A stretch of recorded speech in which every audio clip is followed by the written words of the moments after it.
sobre quién es quién en las mentiras de la semana. Gracias, señor presidente. Buenos días a todas y a todos. La libertad de expresión es un derecho humano fundamental, sin el cual la democracia es inconcebible. La garantía de poder decir lo que se piensa sin ningún temor a represalias es el elemento del debate plural que hace posible el avance a la sociedad y la democratización del Estado. Como parte de ese intercambio de ideas y opiniones, se encuentra el derecho de réplica, es decir, la respuesta que tiene derecho a dar cualquier persona mencionada, señalada o aludida desde el poder público o privado, como pueden ser los medios de comunicación y periodistas. El objetivo de esta sección, ¿Quién es quién en las noticias de la semana?, es aclarar o desmentir la proliferación de noticias falsas, noticias con verdades a medias o noticias abiertamente tergiversadas que distorsionan las acciones del gobierno de la República o del presidente. Bueno, vamos a empezar pues con los ejemplos de esta semana. La primera es una portada del Universal. El Universal asegura que Sedena utiliza herbicida tóxico en terrenos de Sembrando Vida. En una portada del 20 de julio pasado, el Universal publica 8 columnas. Reportan uso de glifosato en Sembrando Vida.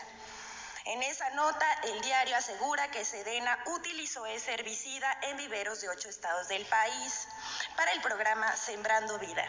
Esta información es falsa.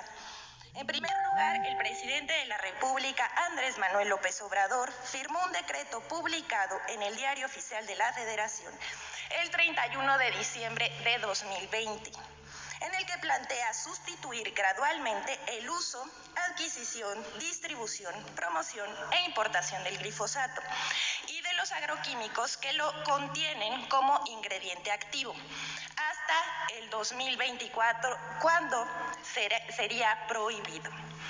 El programa Sembrando Vida de la Secretaría de Bienestar, que beneficia a más de 430,000 sembradores en todo el país, tiene dentro de sus objetivos mejorar la producción agroforestal en zonas rurales prioritarias, promoviendo métodos de cultivo que consideren y fomenten la conservación y aprovechamiento sustentable de los recursos naturales y la biodiversidad. Por lo consiguiente, el programa Sembrando Vida en ninguno de sus procesos adquiere, promueve el uso, distribución y o adquisición del glifosato o de agroquímicos que lo incluyan como ingrediente activo. Asimismo, la Secretaría de la Defensa Nacional, desde el 15 de agosto de 2020, ordenó evitar por completo el empleo de este herbicida y otros similares. En este contexto, la Sedena actualmente no usa glifosato o agroquímicos que lo contengan. La Secretaría de la Defensa Nacional asimismo informó que de los 31 viveros forestales militares con los que cuenta, 4 adquirieron y emplearon glifosato en 2019 y 10 más en 2020. El herbicida se usó para el control de maleza y de plagas en los módulos de producción y en las avenidas de los viveros, pero se usaron organismos de bioremediación para descontaminar viveros, en los suelos, pero en ningún momento se aplicó el agroquímico en las semillas o plantas o en ningún árbol que los viveros producen para el programa Sembrando Vida. Bueno, esta es la primera nota. La segunda nota es una portada del Reforma. Dice, extinguen Fonden, dejan obras tiradas. En la edición del 1 de agosto pasado, el periódico Reforma publicó una portada titulada Extinguen Fonden, dejan obras tiradas, en la que el gobierno federal dejó sin recursos a cientos de personas que recibirían atención prioritaria por lluvias, inundaciones o sismos. Esta información es falsa. Del 1 de diciembre de 2018 al 31 de junio del 2021 se han emitido 68 declaraciones de desastre natural y 164 de emergencia, Mediante esas declaratorias de desastre, se han atendido eventos que afectaron a 1.103 municipios de 18 entidades federativas, para cuya atención se solicitaron 18.797 millones de pesos. Las declaratorias de emergencia han permitido la atención de poco más de 2 millones de habitantes de 1.271 municipios de 27 entidades federativas, para las cuales se ha erogado 3.095 millones de pesos. Pongamos el ejemplo de Tabasco y Chiapas, donde más de 200,000 familias se vieron afectadas por las lluvias torrenciales del año pasado. Por primera vez se ha entregado de manera directa la ayuda a los afectados por más de 2.382 millones de pesos, de 194.783 hogares afectados en Tabasco. A julio de este año ya se han entregado 118.678 paquetes por hogar. Cada paquete está integrado por un refrigerador, estufa, colchón, entre otros enseres. En el caso de Chiapas, de 26.132 familias damnificadas, se han entregado 23.040 paquetes de ayuda. Además del dragado de los ríos Grijalva y González, para evitar nuevas inundaciones. Se ha desalojado el agua de las presas antes de la temporada de lluvias para controlar la salida de agua. Se han rehabilitado carreteras, puentes, calles e infraestructura dañada. La respuesta puntual al acerto de Reforma es: desapareció el Fonden por ser un fideicomiso que servía para la corrupción. Con el pretexto de las declaratorias de emergencias, gobiernos estatales y municipales hacían jugosos negocios inflando las cifras de afectados y de infraestructura destruida. Actualmente se cuenta con los recursos suficientes para atender cualquier emergencia o desastre natural. Y no hay obras tiradas. Se trabaja para dar atención a las comunidades y familias damnificadas. Y en muchos casos, como en la emergencia en Nayarit, en el huracán Huila, en 2018 ya se atendió a los 180,000 afectados. La tercera nota dice: portada del Reforma cae en el amarillismo. En la portada de ayer, la nota principal del periódico Reforma se titula: Sube la tarifa de la CFE. Sube CFE la tarifa del DAC, 20%. Así, con todo y signos de admiración.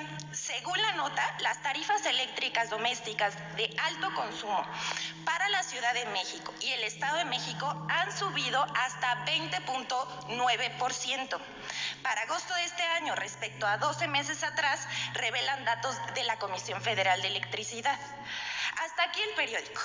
Decimos que Reforma cayó en el amarillismo porque su portada cae en el sensacionalismo. Es decir, que pretende generar sensaciones o emociones, que se interesa más por las formas que por el contenido de la información.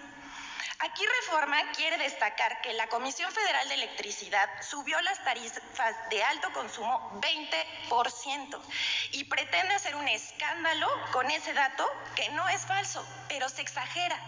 La nota para crear el impacto de que suben las tarifas eléctricas de uso doméstico. En primer lugar, queremos aclarar que no es la Comisión Federal de Electricidad, sino la Secretaría de Hacienda la que determina las tarifas domésticas. Existen dos tipos de tarifa doméstica: las de bajo consumo, que reciben subsidio, y las de alto consumo, que no reciben subsidio. La nota de Reforma se refiere a las tarifas de alto consumo que se pagan cuando el consumo del usuario rebasa los límites de las tarifas de bajo consumo.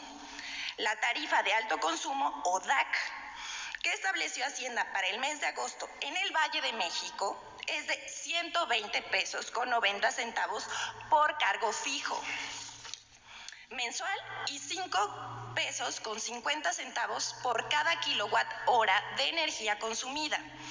Esto representa un incremento mensual de 0.74% en el cargo fijo y 2.8% para el cargo de energía. Si se comparan los dos componentes de la tarifa con respecto a agosto de 2020, hay un incremento de 6.8% del cargo fijo y 20.9% para el cargo de energía. Sin embargo, hay que quitarles el porcentaje de inflación. En los 33 meses que lleva el gobierno de Andrés Manuel López Obrador, que se ha comprometido a no subir las tarifas por arriba de la inflación, lo cual ha cumplido hasta el momento. Esto se comprueba si vemos que el incremento para la tarifa de alto consumo en términos reales ha sido solo de 9.1%, mientras que la inflación ha sido de 11.41%.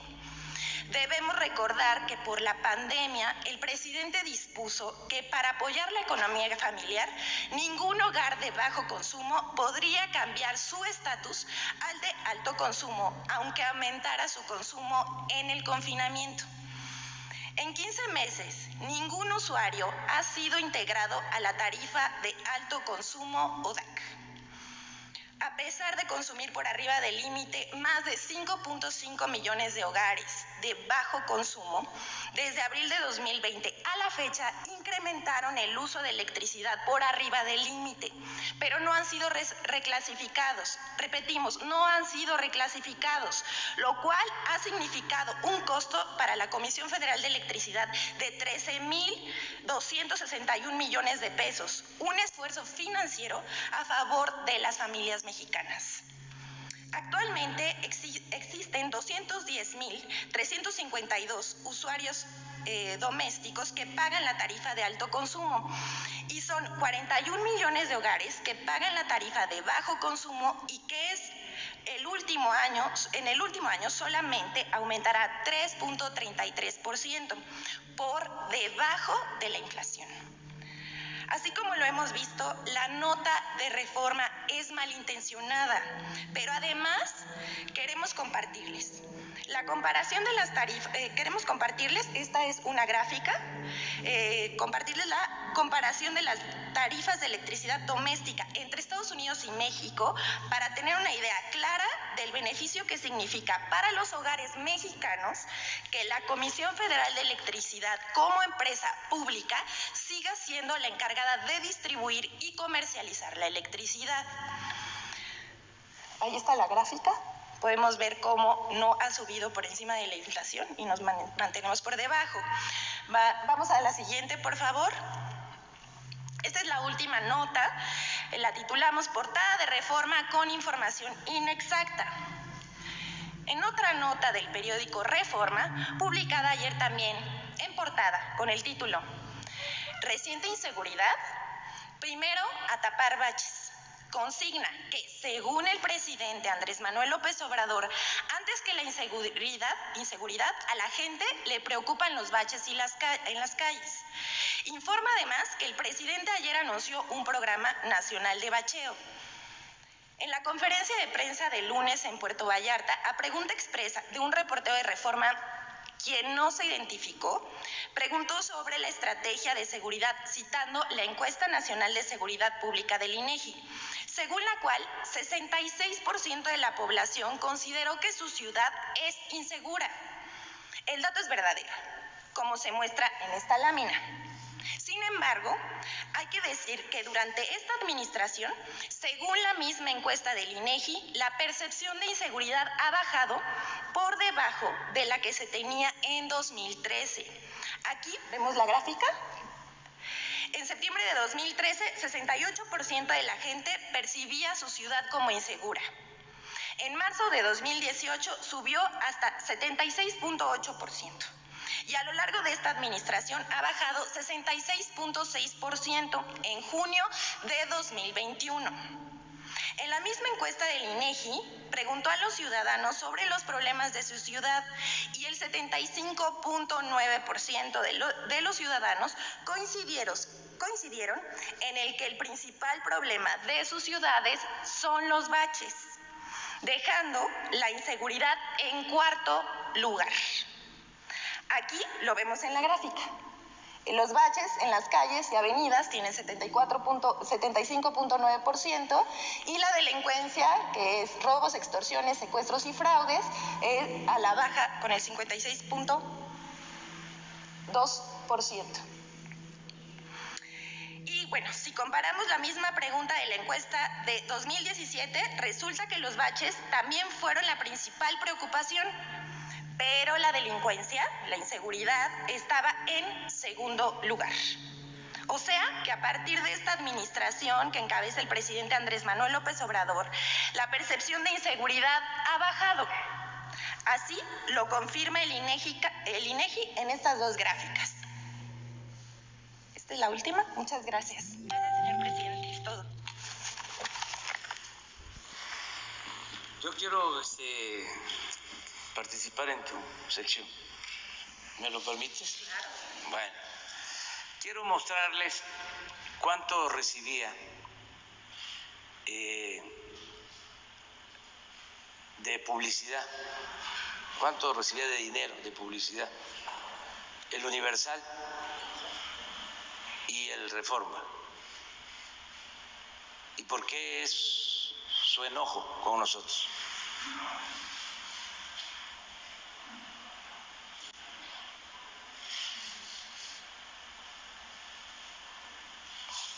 A ver, préstame.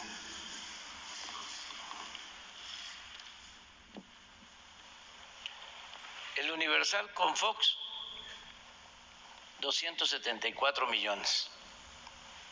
Con Calderón, 368 millones. Te podrá decir, es poco. El país tiene cerca de 2.500 municipios. El 80% de esos municipios tienen como presupuesto anual, cuando mucho, 50 millones. El 80% de los municipios de México.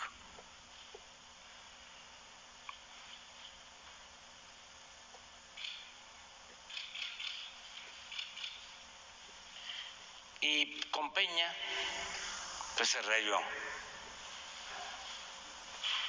1.450 millones.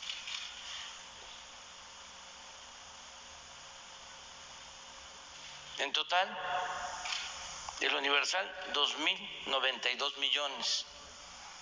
A esto habría que agregar que les dieron crédito de Nacional Financiera. El caso del Reforma, 292 millones con Fox. Con Calderón 404 y con Peña 291. En total 987. Se podrá decir, es poco, es la mitad de lo que recibió el Universal. Nada más que aquí hay que aclarar que este periódico es el vocero de los potentados de México y recibe financiamiento de las grandes corporaciones que han hecho su agosto con el presupuesto público en los tiempos del periodo neoliberal. ¿Quién sostiene al Reforma? Los bancos.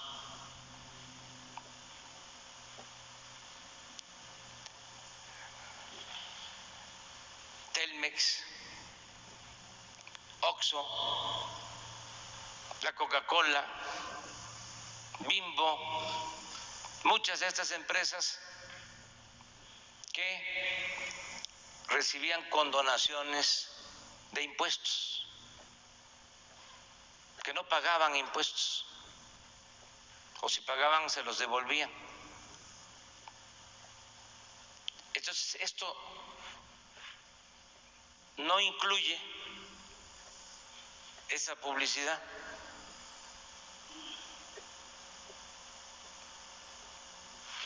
Pero este es el problema, además de lo ideológico, más que nada con el Reforma, que es como el vocero del conservadurismo en México.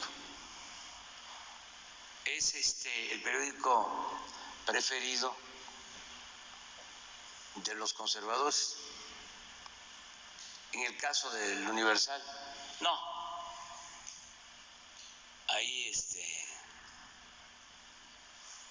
no es tanto el asunto ideológico, sino la cuestión económica, ¿no? Pero en el caso del Reforma sí se vinculan las dos cosas: el dinero y la ideología conservadora. Ya hice mi aportación. Bueno, abrimos, nos quedó pendiente